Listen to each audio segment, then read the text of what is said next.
Hello, everyone, and welcome to this edition of The Guest. Our guest of the day understood early on the challenge of promoting environmental awareness for our generation and beyond. Not even being 25 years old, Ms. Jacqueline Makarakundo has already co-founded Waste Zone, a Rwandan clean tech startup exploring technology and creating a world without waste. Not only that, but for her efforts, she has also been awarded the JFD Margaret Prize for the creativity of women active in the digital world in 2020. We have her here. She's on Skype. She's live from Rwanda. So now, hello, madame. How are you doing? We're doing great. Oh, so how is it in Rwanda now? Oh, now it's raining, and we are in the periods of, we were in the lockdown last week, but now we are free to walk, so everything is good. Okay, so let's go straight to our interview. So, Ms. Jacqueline, before we talk about your application and the Margaret, can you tell us more about you as a person? Who are you? Who is Jacqueline Makarakundo? Okay. So I'm young girl, I'm Rwandan, and I'm 23 years old. And besides that, I'm also a student from African Leadership University. I'm in my senior year. I'm learning international business and trade. And as you have seen on the title, I'm co-founder and chief marketing officer at Racism. Yeah. That's amazing. So, can you tell us now about Waste Zone? What is exactly Waste Zone, the app you created, and how does it work?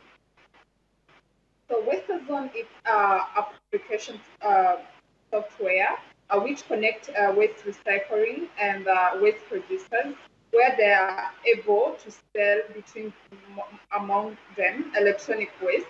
So Waste.zone started in 2018. It was mainly focusing on electronic waste, where at Waste.zone app we have more than 155 users who have been able to sell their electronic waste. So currently, we have also involved other products which help to sort waste by including organic waste and non-organic waste. So that's what Waste.zone do. It's connect recycled actors and waste producers. Yeah. Okay, but how did the idea popped up? How did you manage to think that okay, this is what we're gonna do? How did the idea come to you? So the idea came when one of our friends has been faced an accident from the landfill. And because of that, we started to think, what can we do to solve the problem of waste management? Instead of being sent at the landfill, what can we do to make sure that we bring circular economy or recycling action in our community? It all started in the place called Musanze in the country. We were in the campaign of plastic recycling, where they were training students. So when our friend faced accidents, that's how the idea came among us to start to think how we can be able to digitalize the system of recycling waste management. Yeah. Okay, now you are the co-founder of a startup. As a woman, Yeah. can you tell us what was the challenge to step up and accomplish such a feat as a woman? Yeah. So as a woman, as we all know, most likely the woman more likely to face a challenge in their community where Yeah, they think that she's not capable to do this because it exactly. may be on the side of male who can be able to do it. So the challenge first was about to get funding, and as a woman at the young age, you first of all face the challenge of the people who just want you to make you feel like you have a weakness in your side, but also to be able to reach out to the funding opportunity. Sometimes it can also be hard. But what I like about my country, Rwanda, is that there is a system which supports gender equality. Even though you are younger, they support you with your own idea. So besides that, I got an opportunity to have my team co-worker team. Yeah. He called Gisela Jose. He's my founder, to work together in that form, but also we receive different support from Minister of ICT, from government, where they help us to get access to the accelerators and the programs, which help us to give us skills. So I didn't face many challenges because of government programs which support young girls. So they're supporting women in the country. Yeah. Okay, according to the World Bank, barely a quarter of the Rwandan population has access to the internet. So knowing that your application works on the internet, so what are the perspectives for your technology? Excuse me? We know that in Rwanda, according to the World Bank, there was a report that came out saying that only a quarter of the Rwandan population has access to the internet. So knowing that your application is working on the internet, what are the perspectives of your technology? Yeah, so we have considered that. So we were thinking also to add a USSD code where the users can be able also to receive message without being necessary access to the internet. Okay. So that's something we are trying to bring, to use USSD code in the smaller phones. But the good thing is that there is different campaigns in the country which are trying to bring access to the smartphones for all the population of Rwandans. It was called, the hashtag was called Connect Rwanda, where there is one of the company in Rwanda which is producing smartphones. So the government were trying to distribute smartphone into even young communities who doesn't have access to a smartphone. So this is going to support us also in what you are doing, because the large number of the people are going to face the internet and even access to the smartphones. But also in our plans, we are thinking about those one who doesn't have access to the smartphone at the moment to be able to use USSD code.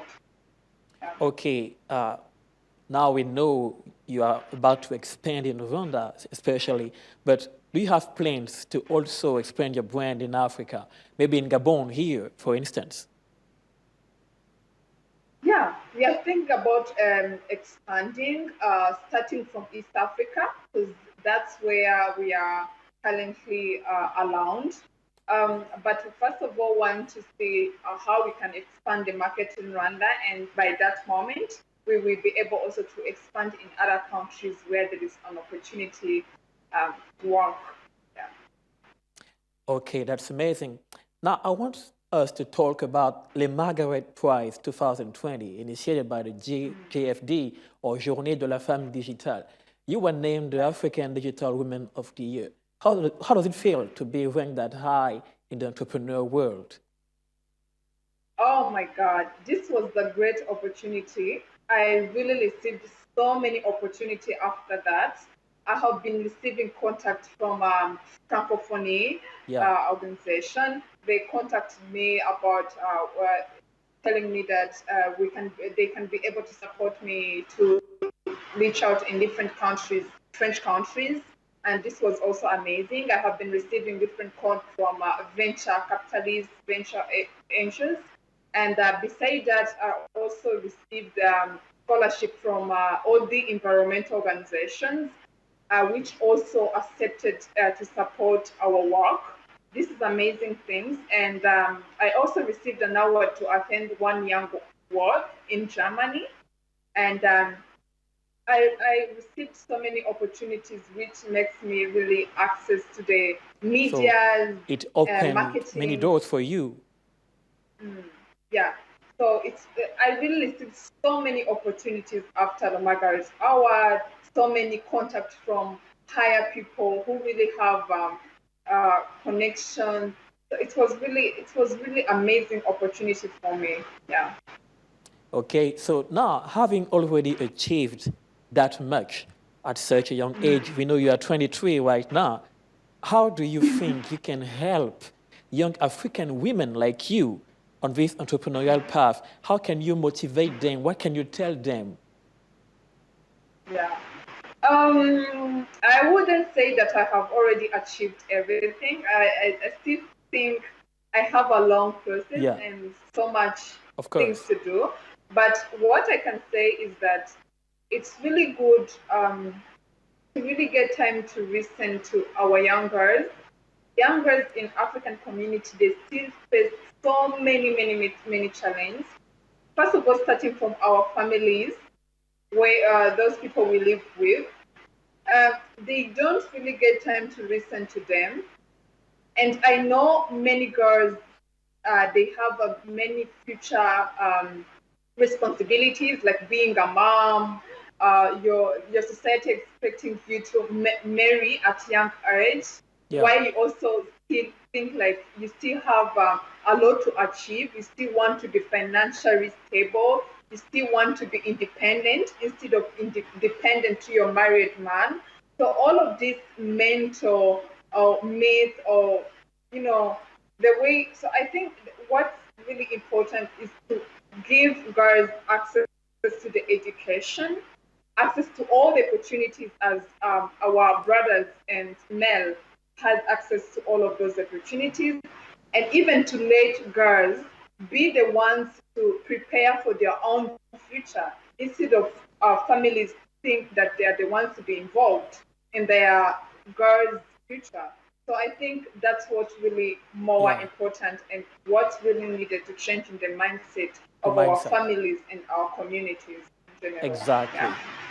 So, Miss Makarakundo, we have come to the end of this interview. We are so pleased to have you, and we hope that Thank maybe you. you will come here in Gabon to meet our women entrepreneurs and to exchange on the digital world here in Sure. Gabon. Yeah. Okay, so Sure. thank you for accepting our invitation. I remind that Thank you you are so Miss much. Jacqueline Makarakundo, co-founder and chief marketing officer at West Zone, and also the winner of the Margaret Price in 2020. So thank you and see Thank you you very so soon. much. So now we are still on Gabon 24. You can continue follow us on our social networks down the screen.